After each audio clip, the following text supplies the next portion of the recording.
This is a compilation of several fallen trees around the yard here. More trees than we care to deal with. Disclosure, we are not professional arborists. We just happen to have a bunch of trees with a lot of weird dried out branches. More trees than we care to deal with. Hello gardeners and plant friends, this is your planty friend Martha. Should you remove fallen trees? Yes, you should. Removing these trees is an important step when it comes to wildfire preparedness, especially in areas like mine, dry, hot, and with many old trees. They can obstruct your path, your road, or break a hole in your roof, so most of the time it's better to remove them. We are also trimming some branches with a rope saw. How do you use a rope saw? You get your protection for your hands. If you need to tie the ends, because sometimes they come already tied, you tie the ropes to the chain and then toss it way high in the air. That's probably one of the hardest things if the branches to trim are really high, but try several times, get the branches that you want one at a time, and start pulling on each side evenly. Change angles if you need to, if the branch is way too thick, and just keep going. Check my links in the description box. Is it okay to leave a fallen tree on the ground? Well, a fallen tree can help the ecosystem by providing habitat for wildlife, recycling nutrients back into the soil, and supporting the growth of fungi and other organisms as they decompose. However, each person has to make their own decision depending on the space they have in their property, the fire danger, and/or preventing tripping accidents for those that live near it, kids included. Also, a fallen tree can cause diseases for other trees, so unless it is a forest, I would say remove it. Or leave a short portion of the trunk for providing winter protection for lizards and fairies.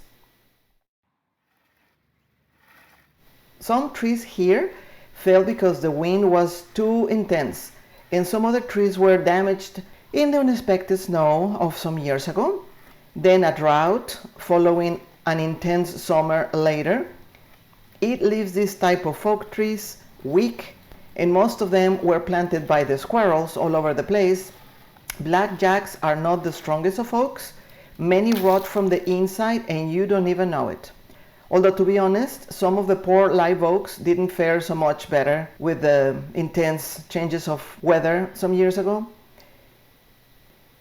If you have never done it, you probably wonder how you properly trim a tree. Branches should be pruned at the branch collar, not at the mid-branch. I found a graphic to show you the best way. Mid-branch pruning is called tipping or topping, depending on the branch size. It is harmful to trees because it promotes weak growth, and it can also lead to larger portions of the branch to attract bugs and rot, so make sure that you use clean tools for these cuts. Never chop a tree from the top, like the main trunk at the very top, because that will allow mold, bacteria, bugs, whatever else to go inside and will cause all kinds of disease on your tree. So as you can see here, we have been going with the rope saw. It is a little intense, I'll say. Depending on the branch size or the trunk size that you're trying to remove, but it is very effective. You are on the ground, we put an extra rope to guide the cutting part to fall at a certain side, in certain direction, because the last thing we need is for the thing to swing back and hit us on the head. So here is another angle, and you tie it, you toss it on top of the trunk, you manage the part of the saw to be on the part of the tree that you need to cut, and you go at it.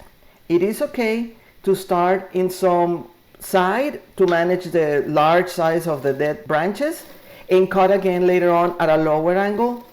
That's what we ended up doing. Try to find a day when you know the weather is not going to be so hot, because you're going to be working on it 20, 30, 40 minutes. If you have more trees, it's going to be hours. You will work out your muscles, and by we, I mean my husband.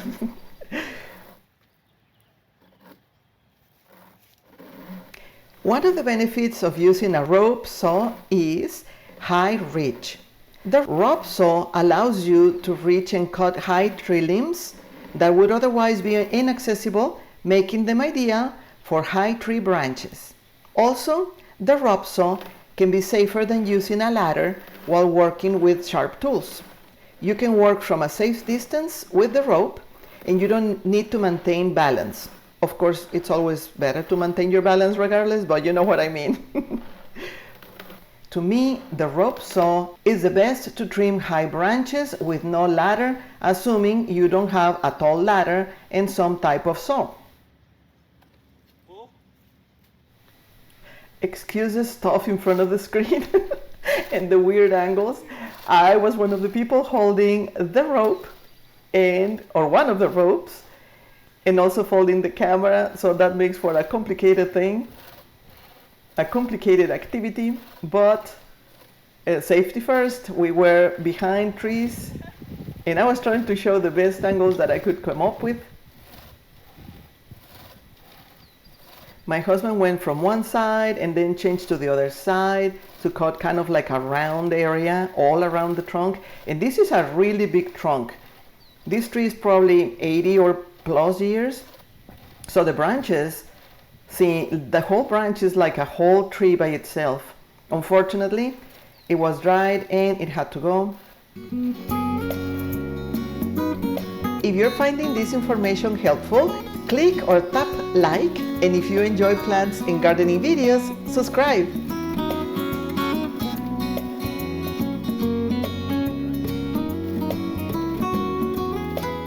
And there you go. One chunk down, more chunks to go. But, like everything else in life, the rope saws are good for easily accessible branches, although for larger or more challenging jobs, you might want to call in a professional. Check the next playlist in the screen to watch more plant videos.